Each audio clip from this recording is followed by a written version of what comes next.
शिवसेना नेता और केंद्रीय उद्योग राज्य मंत्री उदय सामंत ने महाड नगर परिषद चुनाव जीतने वाले मेयर सुनील कविस्कर और उनके 8 सहयोगियों को बधाई दी। संत रोहिदास सभागार में आयोजित कार्यक्रम में अपने भाषण में उन्होंने महाड नगर परिषद के MIDC पानीपट्टी के 27 करोड़ बकाया में से 17 करोड़ रुपए कम करने की महत्वपूर्ण घोषणा की।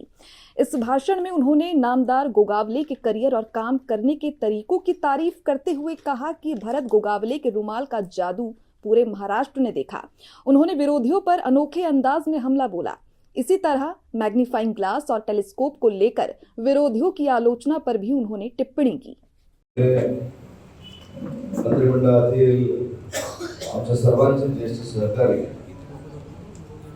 या विभागाचे मंत्री, आमदार, राज्याचे फलोत्पादन मंत्री आदरणीय भरत गोगावले, आमचे जिल्हा प्रमुख आदरणीय प्रमोद गोसाळकर, त्यांनी या शहरामध्ये इतिहास घडवला, ते नगराध्यक्ष सुनील शेठ कविस्कर, आता भरत शेठ आहे, प्रमोद शेठ आहे, सुनीलजीला पण शेठच म्हणूया म्हणून सुनील शेठ, विजय अप्पा, निखिलजी शिंदे, सर्वच व्यासपीठावरील सन्माननीय नगरसेवक आमचे बाळासाहेब चांदेरे, ज्यांनी नगरसेवक रमून आणण्यासाठी प्रयत्न केले ते शिवसेनेचे आमचे सर्वच सहकारी पदाधिकारी आणि खऱ्या अर्थाने ज्यांनी इतिहास घडवला ते सर्व महाडकर बंधुवाडी वगैरे। आज मी इथे येत असताना बरेचसे 2 उद्देशाला आलो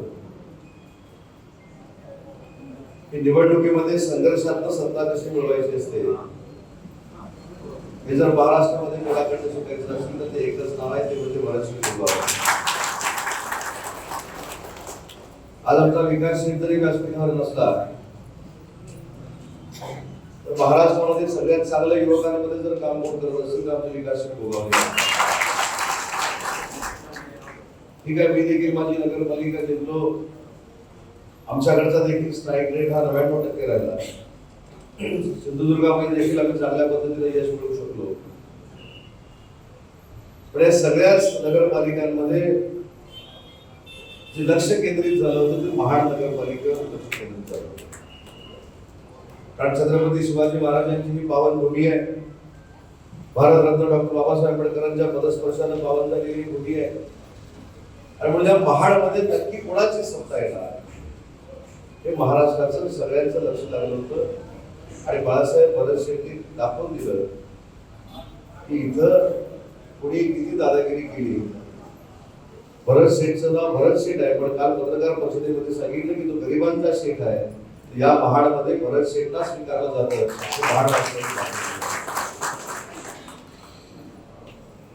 कविस्करांच्या बाबतीमध्ये आज भरत शेठनी सांगितलं की कशा पद्धतीने ते काम करतात, कशा पद्धतीने त्यांची कार्यप्रणाली आहे, त्यांच्या आधारपणावर देखील बोलले गेले। मला असं वाटतं की राजकारणामध्ये काही संकेत आपण पाळणं गरजेचं आहे।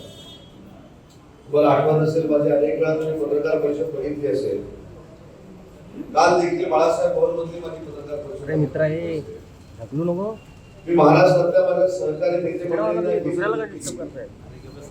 की राजकारणामध्ये वैयक्तिक टीकाटिप्पणी करण्यापेक्षा, वैयक्तिक चारित्र्य हनन करण्यापेक्षा, एखाद्याच्या व्यंग्यावर बोलण्यापेक्षा, एखाद्याच्या आधारपणावर बोलण्यापेक्षा, राजा भाऊ जर आपण विकासाचा आपला अजेंडा पुढे घेऊन गेलो तर ते लोक स्वीकारतात।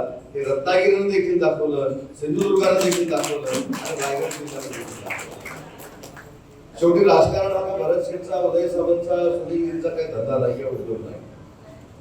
राजकारण हे समाजकारण करण्यासाठी आहे, आणि समाजकारण करत असताना